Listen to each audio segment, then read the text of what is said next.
Have you ever wondered if there's a formula for a life that just keeps getting better? Well, today, we're diving into a powerful sermon that lays out exactly that. It's a concrete roadmap, a guide to get you from where you are to where you've always wanted to be. So, let's jump right in. I mean, think about it.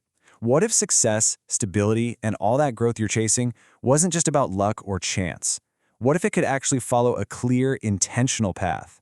The source we're looking at today says that path absolutely exists, and it's open to anyone who's ready to walk it. So here's how we're going to break it down.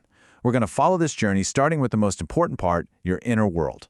From there, we'll build outwards, looking at your health, your purpose, and finally your relationships and influence. It's a whole life approach to building what the source calls an ever-increasing life. All right, first things first, the foundation. The whole argument here is that before you can build anything lasting on the outside, you've got to be solid on the inside. We're talking about your spiritual and mental stability. And you know, the framework for this is incredibly practical. The source argues that if you have these 5 pillars locked in, that hunger to grow, that focused time in prayer or meditation, a real passion for knowledge, a deep connection to community, and a commitment to service, you become as solid as a mountain. These aren't just nice ideas, they're literally your defense system against the storms of life. But here's the thing, having solid practices is only half the battle. This powerful quote points to what the source says is the ultimate key to transformation, your mindset. Because you can do all the right things, but if your thinking is off, you'll always hit a ceiling. And this brings us to a huge insight. Real transformation isn't an accident. It's a deliberate, 3-step process. First, awareness. You have to get brutally honest with yourself about where your thinking is holding you back. Second, knowledge. You've got to seek out strategic wisdom. And the source really emphasizes mentorship here as a way to get proven, refined knowledge. And third, meditation. You repeat that knowledge over and over until it sinks deep down, moving from just an idea in your head to a core conviction in your heart. Okay, so once your mind is being transformed, you need a healthy vessel to carry out your purpose, right? This brings us to the next essential piece of the puzzle, your physical health and well-being. And the advice on this is refreshingly direct. The source points to 3 major traps that just sabotage our well-being. It's a simple but really powerful warning against the extremes. Eating way too much, not eating the right things, and maybe the most surprising one, the danger of just not moving. Now this is fascinating. This slide highlights a hidden danger, especially for people who become successful. The source points out that as people get more prosperous, they sometimes slip into a lifestyle of inactivity. They stop walking places, they stop doing things for themselves. And that enjoyment can actually become a fast track to bad health. The big takeaway here is you have to stay active and moderate no matter how successful you become. So, with a stable mind and a healthy body, now we're ready for the outward expression of our lives, living out our purpose and achieving real abundance. This is where all that inner work starts to bear visible fruit.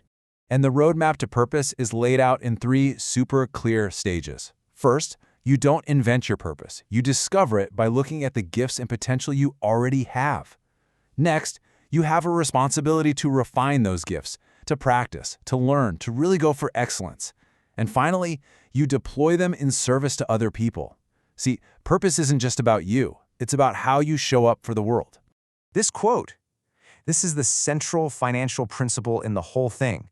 It directly ties your level of prosperity to the amount of value you bring to the table. It's a simple but profound idea that sets up the 2 pillars of financial success we're about to get into. So finance isn't some big mystery. According to this, it runs on 2 keys. On one side, you've got value. That's what you do, what you offer, the skill or service that solves a problem. That's your foundation. But on the other side, you've got favor, which is all about relationships. Think of it like this. Value is the engine of your car, but favor is the turbo boost. It opens doors and creates opportunities that your skill alone might not. You really need both to thrive.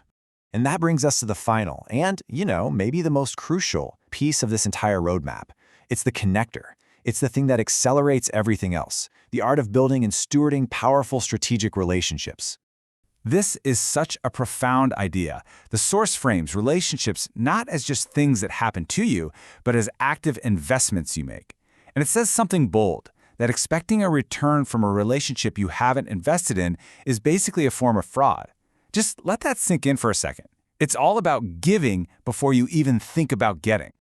So how do you make these investments? Well, the source gives us these incredible principles. Believe in people when they have nothing going for them yet. Invest your time and energy into others without needing an immediate payback. Show respect to everyone because you have no idea who is on their way up. The main idea is to build relational equity far and wide, just generously, and trust that those seeds you scatter will matter down the road. And we're going to end with this final, really provocative question. When people hear your name, does it open doors for them and for you?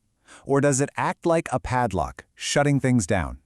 It's a powerful gut check on your reputation, your character, and the quality of your relationships.